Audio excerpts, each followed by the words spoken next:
welcome everyone. My name is Nurul Afza binti Radzi. I am from School of Physics. I'm a first year student majoring in medical physics and I will be the presenter. Hi, my name is Aliffah Zulaika.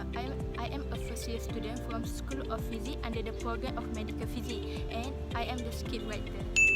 Hi, my name is Nurul Farhana Suraya. I am the first year student of School of Physics majoring in medical physics. My role in this group is I am the editor.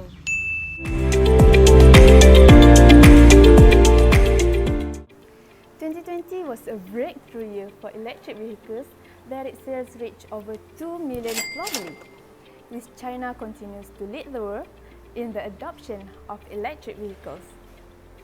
And do you know why this happened?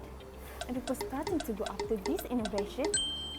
Well, not only it is noise-free and pollution-free, but it is also a high-performance vehicle because of its hidden technology in these innovative cars.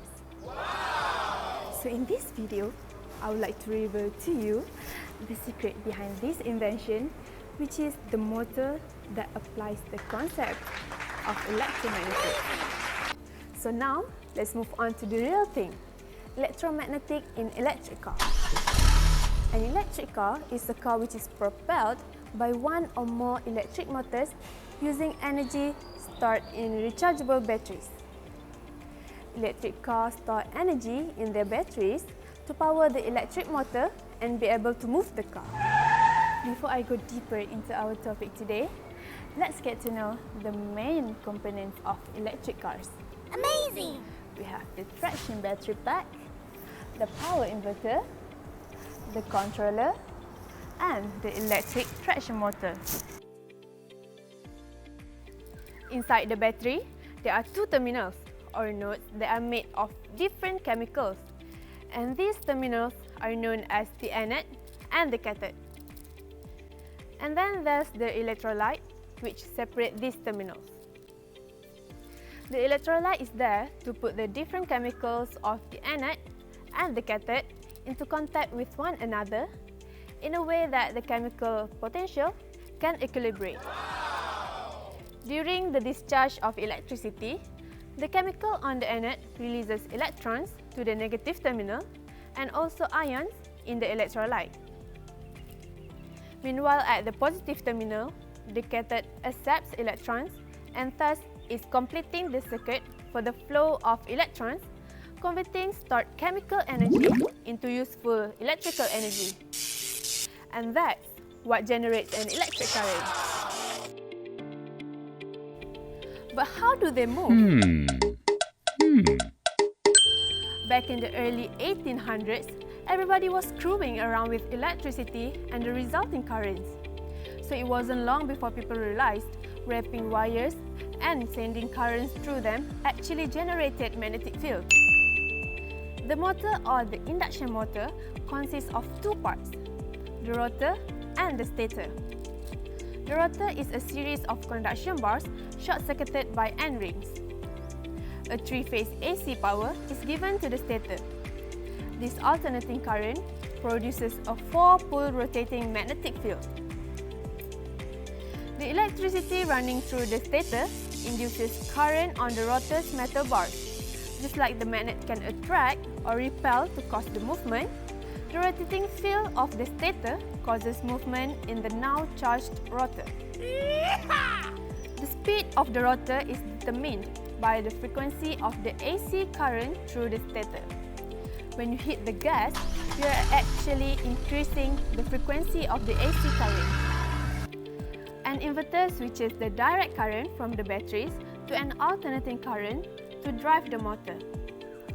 It sits right by the motor and it's got all the guts to determine the frequency of the current, which determines the speed of the rotor and the amplitude of current that affects the power output of the rotor.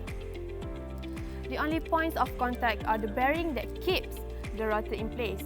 There's no touching going on between the rotor and the stator, so it's hard for them to wear out.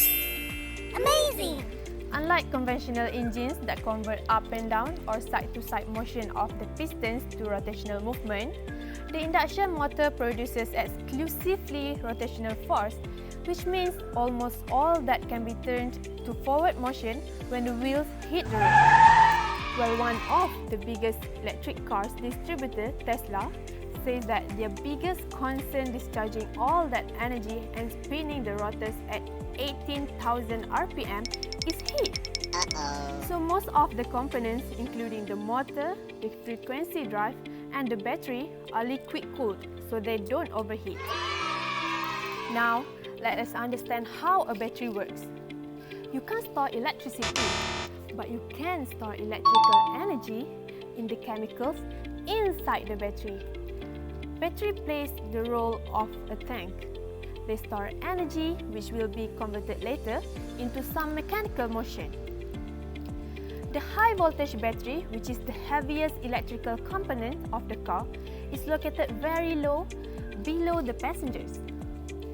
Electric cars can be charged simply by plugging into a charge point and taking electricity from the grid.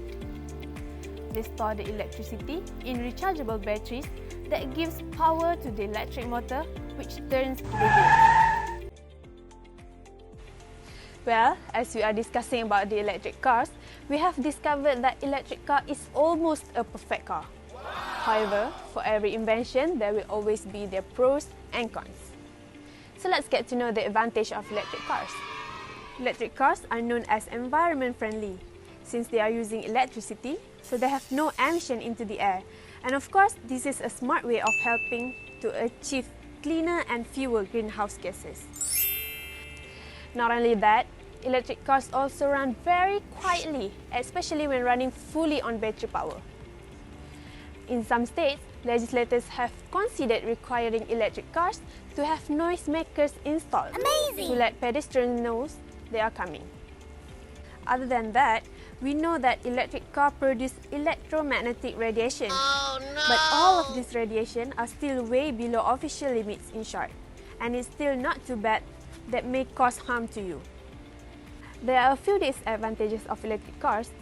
First, it may be a trouble for some people to own the electric cars because of its expensive price. The fully electric models of specific cars are always more expensive than the gas-powered. Basic electric models start at around $30,000, with luxury model prices climbing to $80,000 and more. Other than that, it can sometimes be difficult to find a charging station as electric cars are not widely used there. Based on our main content, we really hope that you guys can get a better understanding about the concept of electromagnetic in electric cars. So I guess that's all from us. Thank you and bye-bye.